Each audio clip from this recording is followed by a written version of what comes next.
Hey guys, MCU Clutch here with another figure review. Next up is the Hasbro Marvel Legends series Xmen Chod Build-A-Figure Wave. Now, I don't know if it's... I've heard it pronounced Chod. I think some people say Chewed or Chode. I think it's Chod. And you guys let me know down in the comments below. Is it Chod, Chewed, or Chode? Because I'm confused by that. Again, I think it's Chod, but I could be wrong. Let me know in the comments below. But anyway... here we have the Emma Frost figure. This is the Astonishing X-Men version of Emma Frost. We've gotten a few Emma Frost figures over the years from Hasbro. Toy Biz did, I think, some. I don't even know that for a fact. But we got this one, which was a Walgreens exclusive. We had this terrible one, which was the Annihilation Build-A-Figure Wave. And oh god, this one is like terrible. And there were two different versions, so horrible Emma Frost. And then we had the Hellfire Club version here of Emma Frost. So we got those ones, but here we have this Emma Frost. And this one is a good one and also a really bad one. The figure looks fantastic. Really nice. But the figure doesn't move. The arms are useless. Because you see that bend there on her right hand? That's all she can do. And that's because of her cape portion. Completely 100% restricts the arms. You can't get the arms to go out or anything like that. So they sacrifice all the articulation and everything for the look of the cape to be, accurate and everything like that. I don't know of any other way to do it, to be 100% honest with you. A cloth cape, maybe, something similar to what they would do with, like, Banshee and Siren, that whatever nylon material that is, or something, they could have done that. It wouldn't have had the flowy look to it. Probably wouldn't have looked the best, in all honesty. I would hope that that's something they would have at least tried, because, I don't know. But again, the figure looks really good. We get new legs.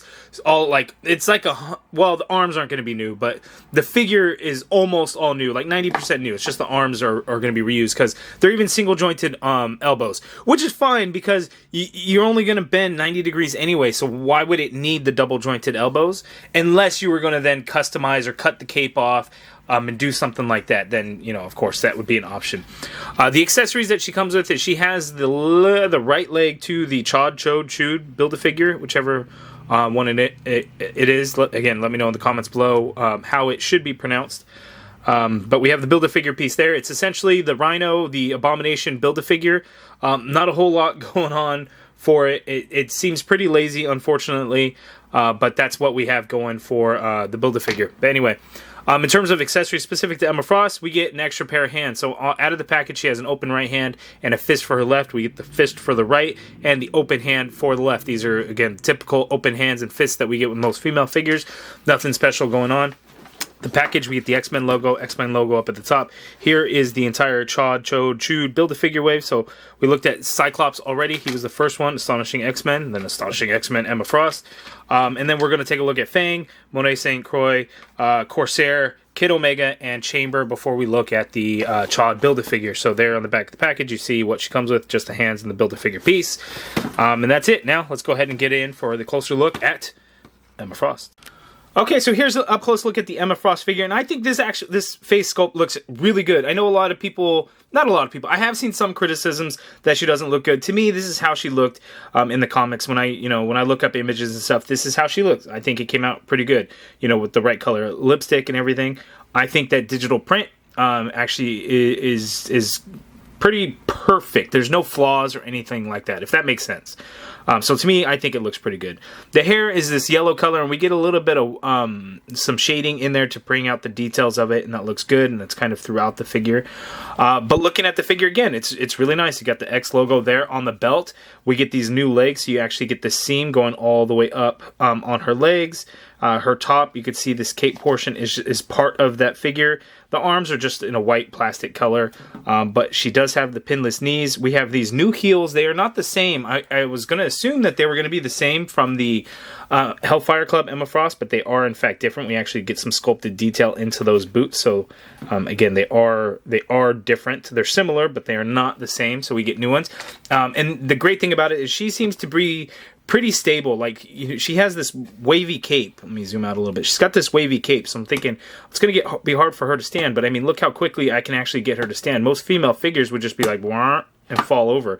That even took a minute for that to happen. I'm just kind of throwing it down, which is actually really surprising. It's really good that we actually get that, so I'm happy about that.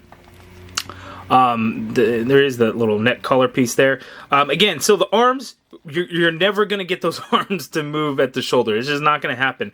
Because as you can see, they're completely restricted within the cape, because that is how the cape is designed. It's got a flowy look. It's just all white. There's no shading or anything on there. It is pretty soft, though. It is, you know, fairly pliable, so it's not really going to get in the way or anything like that, or... You know, it's not going to be like super stiff. So it's pretty pliable. So you can really, you know, kind of pose out the bottom portion of her, but the upper portion it's kind of there. And again, you can get the arm to go out like that, and you're not really going to be able to do a whole lot else. You got the swivel at the elbow, so you could do stuff like that. But man, it's very, very, very limited. Even the diaphragm cut to get the look right here, like the midriff, she's got like no motion there, like at all, and it's you know, it is what it. I don't know if she can go back, but what good is that? Because the cape, you know. Coming forward though, God, nothing at all. You get the swivel, jumping the gun, going into the articulation. But yeah, I mean, to get the accurate look of the figure, this is what happens. You just can't work the arms, and as you can see, it's just all kind of glued on there. So if you pop the glue, then you would be able to use her arms and stuff. I wish there was a way for it to be removable. Maybe like, well, I was going to say a peg system, but that would look very odd and probably not be good. So it's unfortunate that we just don't, you know, we can't move those arms. But again, in this particular case, they went for the look instead of, you know, how she can move around. I don't know if that's the right choice or the wrong choice, but, you know, that's the choice that Hasbro made.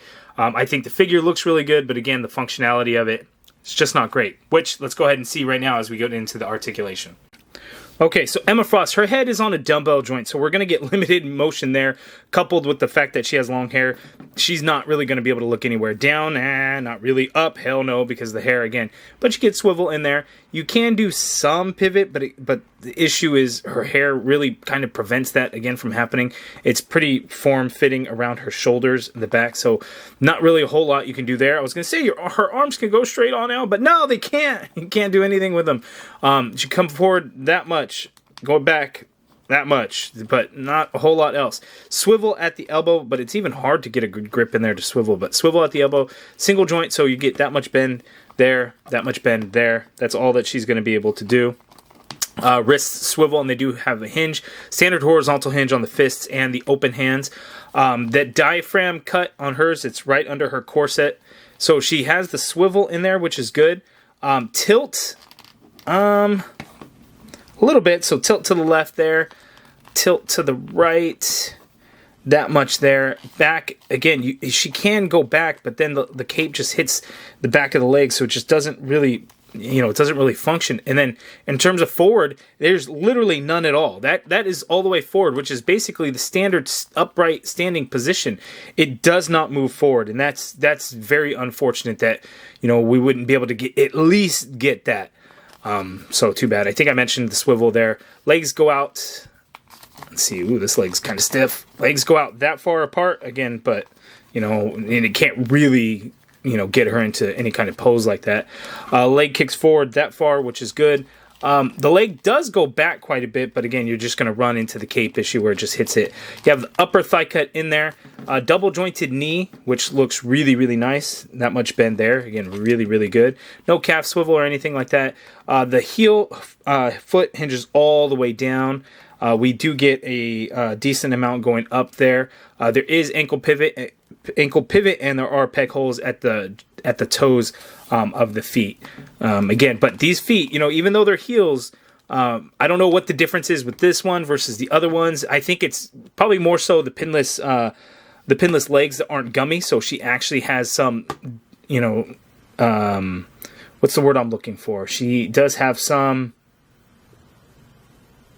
Damn, why can't I think of the word? I'm at a loss for words today. I'm telling you, sometimes I'm like, oh man, I just try to do the review and I'm trying to think and I just can't even put words out there.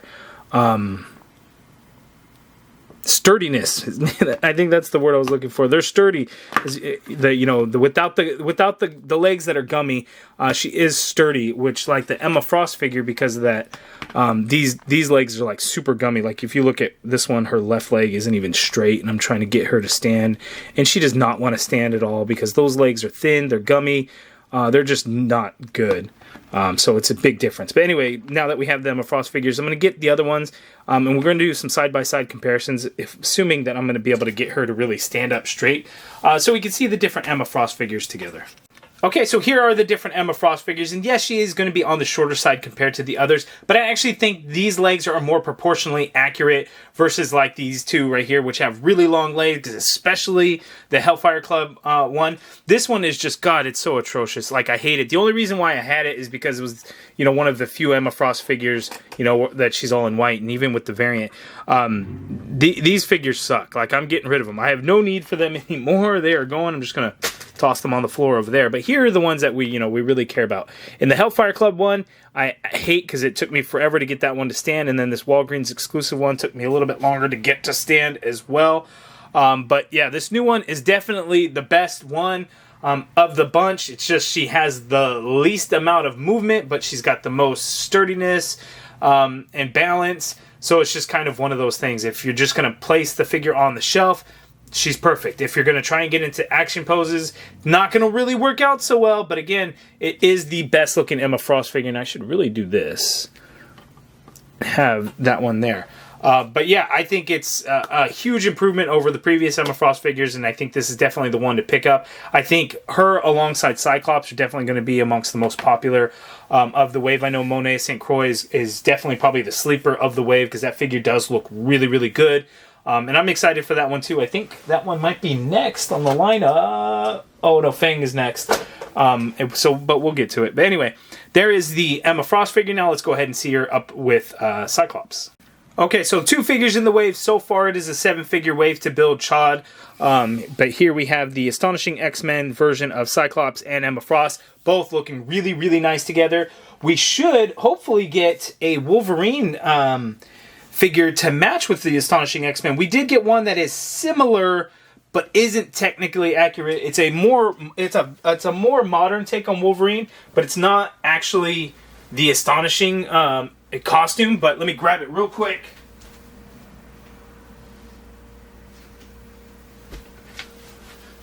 Boom. This is very similar, and it could probably pass if that's what you wanted to do. It is very, very similar, so it's like the Astonishing X-Men inspired suit, but again, not exactly the same. And I had completely forgot it even existed until, I was in a group chat this morning with the Wade crew, and Unparalleled Universe Wade is all like, oh, I completely forgot they redid those figures. And I'm like, figures? Figures? Like 2? Multiple? I just thought they just did, the Cyclops was the redone one. But, it's, again, similar. As you could see, kind of the design is similar, just not exactly 100%. But I guess it could work if that's what you wanted to do. But again, not 100% accurate, but it could work for your Astonishing X-Men. We do have Kitty Pryde, and the Colossus is not exactly the same, but it's pretty close. So we'd have the decent amount of, X-Men from the Astonishing X-Men. But here we have these. You guys let me know in the comments below, what do you think of this Emma Frost figure? What do you think of the Cyclops figure? Is this something that you, with this Wolverine, you would include to just say, you know what, Astonishing X-Men, it's close enough. I'm just curious because some folks may see it that way, and I think it's pretty close that it could work. You could kind of fudge it in your display. But anyway, you guys let me know in the comments below. What do you think of this Emma Frost figure? Are you picking it up? Are you bummed out about the lack of movement for her arms? Again, figure looks great, but it comes at the sacrifice of those arms. So, I don't know. You guys let me know your thoughts in the comments below. If you guys like this video, please do me a favor and hit that thumbs up button. Subscribe if you haven't already done so. Hit that join button to become a channel member and be a part of the MCU Collective. And as always, thank you for watching.